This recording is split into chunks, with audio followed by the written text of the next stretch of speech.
c'est que la dentisterie évolue maintenant dans le temps. Ce n'est plus de dentisterie telle qu'on l'a connue par les temps passés.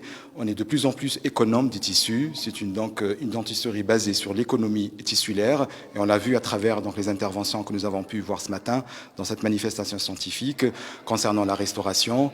Et même maintenant, pour les traitements canalaires, on devient de plus en plus soucieux de l'état de santé de la pulpe pour pouvoir la garder au maximum, la préserver, parce que c'est un tissu noble, à l'instar de tous les tissus de notre organisme, et qui est doté de plein de capacités de défense et de réaction. Donc c'est pour ça qu'il faut essayer de maintenir cette pulpe le plus longtemps vivant, selon donc des gradients diagnostiques et des gradients thérapeutiques qui sont tout à fait en conformité avec les normes internationales. Et donc c'est le but de cette intervention qui a eu lieu ce matin. Ce qu'il faut savoir, ce qu'il faut comprendre, c'est que dans le passé, nous avions des classifications qui nous orientaient sur des choix thérapeutiques qui n'étaient pas très conservateurs.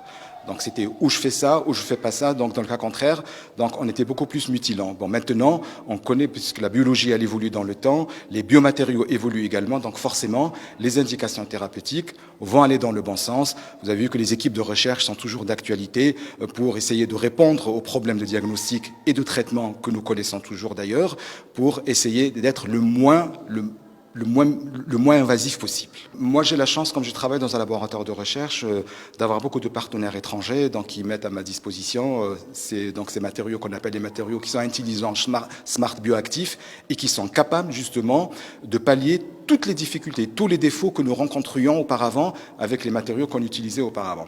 Et donc, avec mon expérience qui est humble, c'est-à-dire que j'ai commencé à les utiliser depuis ces 7-8 dernières années, eh bien, j'obtiens quand même des taux de succès assez importants.